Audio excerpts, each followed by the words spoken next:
राध्या मित्तल ने आज सारे प्रतियोगियों का खाना खाकर खत्म कर दिया है। राध्या का व्रत सफल न होने की वजह से हमने पंडित जी से बात की।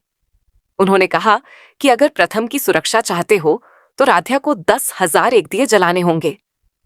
अब राध्या के लिए इस प्रतियोगिता में जाना जरूरी है या प्रथम की जान? दादी ने ऐसा कहा। मित्तल हाउस में सुबह का समय था। सभी लोग नाश्ता कर रहे थे। तभी अचानक घर के बाहर कई गाड़ियां आकर रुकती हैं। कुकिंग प्रतियोगिता के मैनेजर और उनकी टीम तेजी से अंदर आते हैं। उनके चेहरे पर गुस्सा साफ दिखाई दे रहा था। मैनेजर ऊंची आवाज में बोले, राध्या मित्तल कौन है? पूरा घर सन्न रह गया। राध्या घबराकर आगे आई और बोली, जी मैं राध्या हूं। इससे पहले आप लोग वीडियो को लाइक करके चैनल को सब्सक्राइब कर दीजिए, क्योंकि वीडियो बनाने में बहुत मेहनत लगती है। मैनेजर गुस्से में बोले, तुमने प्रतियोगिता में सभी प्रतियोगियों का खाना खाकर खत्म कर दिया। हमारे पास तुम्हारे खिलाफ शिकायत आई है, इसलिए तुम्हें तुरंत प्रतियोगिता से बाहर किया जाता है। ये सुनते ही पूरे मित्तल परिवार के पैरों तले जमीन खिसक गई। ओंकार जी आगे आए और दुखी होकर बोले, राध्या तुमने ये क्या कर दिया? तुम इतनी मेहनत करके यहां तक पहुंची थी, अब सब खत्म हो गया। राध्या की आंखों से आंसू बहने लगे। वह रोते हुए बोली, पापा जी मैंने ऐसा कुछ भी नहीं किया। कोई मुझे इस प्रतियोगिता से बाहर निकालना चाहता है। ये सब मेरे खिलाफ साजिश है। तभी दादी गुस्से से बोली, मैं पहले से कहती थी कि ये लड़की सिर्फ खाने के बारे में सोचती है। इतनी मोटी है, जरूर इसी ने सबका खाना खाया होगा। दादी की बातें सुनकर राध्या का दिल टूट गया। प्रथम तुरंत आगे आया और बोला, दादी बिना सबूत किसी पर आरोप लगाना गलत है। मैं अपनी पत्नी पर पूरा भरोसा करता हूं। लेकिन दादी ने उसकी एक भी बात नहीं सुनी। इसी बीच मैनेजर ने अपना मोबाइल निकाला और बोले, हमारे पास एक वीडियो भी है।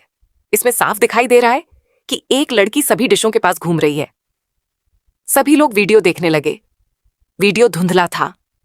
लड़की का चेहरा साफ दिखाई नहीं दे रहा था, लेकिन उसके कपड़े बिल्कुल राध्या जैसे लग रहे थे। दादी चिल्लाकर बोली, देख लिया, यही है सबूत। राध्या रोते हुए बोली, नहीं ये मैं नहीं हूं। किसी ने जानबूझकर मेरे जैसे कपड़े पहनकर यह सब किया है।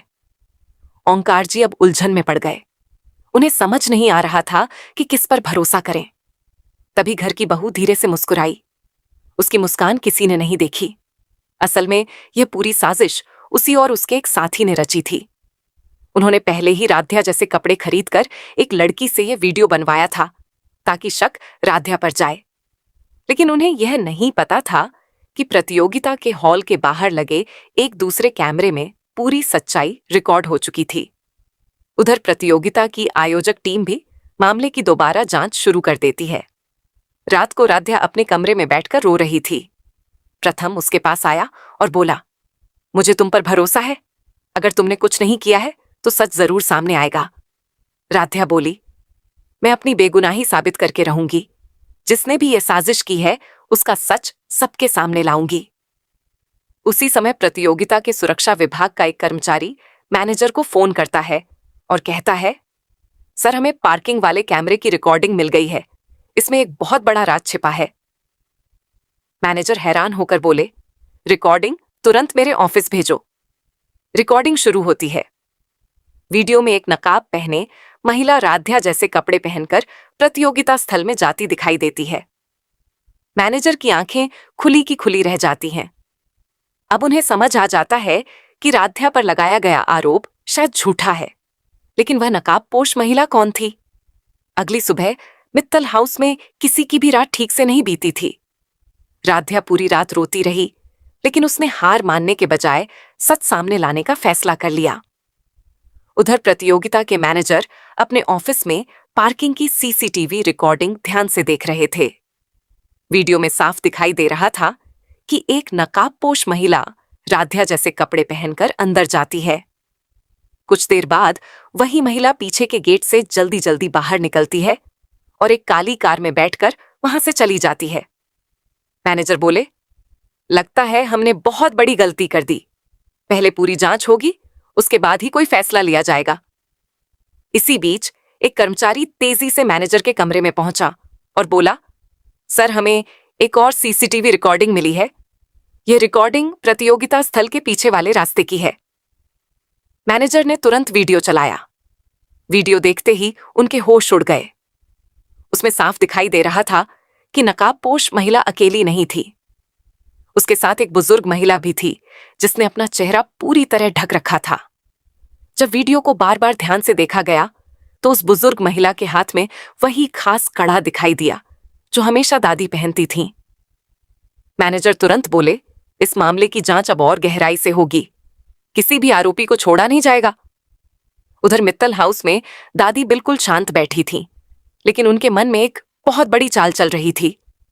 उन्होंने रात में ही अपने पुराने आदमी को बुलाकर कहा, अगर राध्या इस बार बच गई तो हमारी सारी सच्चाई सबके सामने आ जाएगी। किसी भी कीमत पर उसे प्रतियोगिता तक पहुंचने मत देना। दादी का आदमी तुरंत वहां से निकल गया। उसने प्रतियोगिता के एक कर्मचारी को पैसों का लालच दिया और कहा कि जैसे ही राध्या आए उसे अंदर मत जाने देना। अगर जरूरत पड़े तो उसके खिलाफ एक और झूठा सबूत तैयार कर देना। लेकिन दादी को यह बिल्कुल भी पता नहीं था कि जिस कर्मचारी को वह खरीदने की कोशिश कर रहे थे वह पहले से ही मैनेजर की टीम के साथ मिलकर असली गुनहगार का पता लगाने में लगा हुआ था। उसने दादी की सारी बातें अपने मोबाइल में रिकॉर्ड कर लीं। अगली सुबह दादी ने पूरे परिवार के सामने मासूम बनने का नाटक किया और बोली, मैं तो सिर्फ परिवार की भलाई चाहती हूं। लेकिन उसी समय मैनेजर अपनी पूरी टीम के साथ मित्तल हाउस पहुंच गए। उनके हाथ में एक पेन ड्राइव थी। मैनेजर ने कहा, आज जो सच सामने आएगा उसके बाद कोई भी झूठ ज्यादा देर तक नहीं टिक पाएगा। दादी के चेहरे का रंग उड़ गया, लेकिन उन्होंने फिर भी खुद को संभाल लिया। उन्हें पूरा भरोसा था कि इस बार भी उनकी चाल सफल हो जाएगी। लेकिन उन्हें बिल्कुल भी अंदाजा नहीं था कि इस बार उनके अपने ही जाल में फंसने का समय आ चुका है और एक ऐसा राज्य सामने आने वाला है जो पूरे मित्तल परिवार को हिलाकर रख देगा। मैनेजर जैसे ही पेन ड्राइव चलाने वाले थे तभी दादी जोर से बोली, पहले मेरी बात सुनी जाएगी। मैं इस घर की सबसे बड़ी हूं। मेरी बात के बिना कोई फैसला नहीं होगा। सभी लोग दादी की तरफ देखने लगे।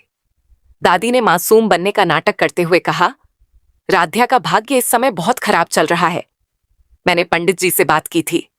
उन्होंने कहा था कि अगर प्रथम की जान बचानी है तो राध्या को 10,000 एक दिए जलाने होंगे। अगर यह उपाय नहीं किया गया तो बहुत बड़ा अनर्थ हो जाएगा। यह सुनते ही राध्या डर गई। उसके सामने एक तरफ किचन कुकिंग प्रतियोगिता थी और दूसरी तरफ प्रथम की सुरक्षा। राध्या बिना कुछ सोचे तुरंत मंदिर चली गई और 10,000 एक दिए जलाने की तैयारी करने लगी। पूरा दिन इसी में निकल गया।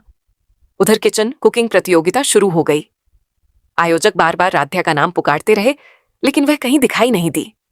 आखिरकार समय पूरा हो गया और नियमों के अनुसार राध्या को प्रतियोगिता से बाहर घोषित कर दिया गया। दादी ये खबर सुनते ही मन मुस्कुराने लगी। यही उनकी सबसे बड़ी चाल थी। उन्होंने जानबूझकर राध्या को 10,000 एक दिए जलाने के झूठे उपाय में उलझा दिया था ताकि वह प्रतियोगिता में पहुंच ही ना सके और बिना मुकाबला किए हार जाए। लेकिन दादी को यह बिल्कुल भी पता नहीं था कि जिस पंडित जी का नाम लेकर उन्होंने यह झूठ बोला था उसी पंडित जी को मैनेजर की टीम ने बुला लिया था। कुछ ही देर बाद पंडित जी मित्तल हाउस पहुंच गए और सभी के सामने बोले, मैंने कभी भी राध्या को 10,000 एक दिए जलाने की बात नहीं कही। मेरे नाम का झूठा इस्तेमाल किया गया है। ये सुनते ही पूरे मित्तल परिवार के होश उड़ गए। सभी की नजरें दादी की तरफ घूम गईं। दादी के चेहरे का रंग उड़ चुका था क्योंकि उनकी सबसे खतरनाक चाल अब सबके सामने खुलने वाली थी। पंडित जी की बात सुनते ही पूरे मित्तल परिवार में सन्नाटा छा गया। ओंकार जी गुस्से में दादी की तरफ देखने लगे और बोले, दादी आपने इतना बड़ा झूठ क्यों बोला? आपने राध्या को प्रतियोगिता से दूर रखने के लिए हमारे विश्वास का गलत फायदा उठाया। दादी पहले तो अपनी सफाई देने लगी, लेकिन तभी मैनेजर ने वह रिकॉर्डिंग चला दी जिसमें दादी अपने आदमी से कह रही थीं कि किसी भी कीमत पर राध्या को किचन कुकिंग प्रतियोगिता तक नहीं पहुंचने देना है। ये सुनते ही पूरे परिवार के होश उड़ गए। प्रथम ने गुस्से में कहा, दादी आपने सिर्फ राध्या के साथ नहीं बल्कि पूरे परिवार के भरोसे के साथ धोखा किया है। राजनी जी की आंखों में आंसू आ गए। उन्होंने राध्या का हाथ पकड़कर कहा, बेटी हमें माफ कर दो। हमने तुम्हारी बात पर भरोसा नहीं किया। ओंकार जी भी राध्या के सामने हाथ जोड़कर बोले, हमें सच पहचानने में देर हो गई, लेकिन आज हमें तुम पर गर्व है। उसी समय प्रतियोगिता के आयोजकों ने घोषणा की कि राध्या के खिलाफ लगाए गए सभी आरोप पूरी तरह झूठे थे, इसलिए उसे दोबारा प्रतियोगिता में शामिल किया जाता है। राध्या पूरे आत्मविश्वास के साथ प्रतियोगिता में पहुंची। उसने अपनी शानदार कुकिंग से सभी जजों का दिल जीत लिया। आखिरकार विजेता के रूप में राध्या का नाम घोषित कर दिया गया। पूरा हॉल तालियों की गड़गड़ाहट से गूंज उठा। प्रथम खुशी से राध्या को गले लगा लिया। ओंकार जी और पूरा मित्तल परिवार गर्व से मुस्कुरा उठा। दूसरी तरफ दादी की सारी चालें नाकाम हो गईं। उनकी सच्चाई पूरे मित्तल परिवार के सामने आ गई और उन्हें अपनी गलती का एहसास होने लगा। राध्या की सच्चाई की जीत हुई और झूठ की हार हो गई। अगर आपको राध्या की ऐसी ही नई नई कहानी और धमाकेदार अपडेट सबसे पहले देखनी है तो हमारे चैनल को सब्सक्राइब करें, वीडियो को लाइक करें और शेयर करना बिल्कुल मत भूलिए। आप सभी का बहुत बहुत धन्यवाद।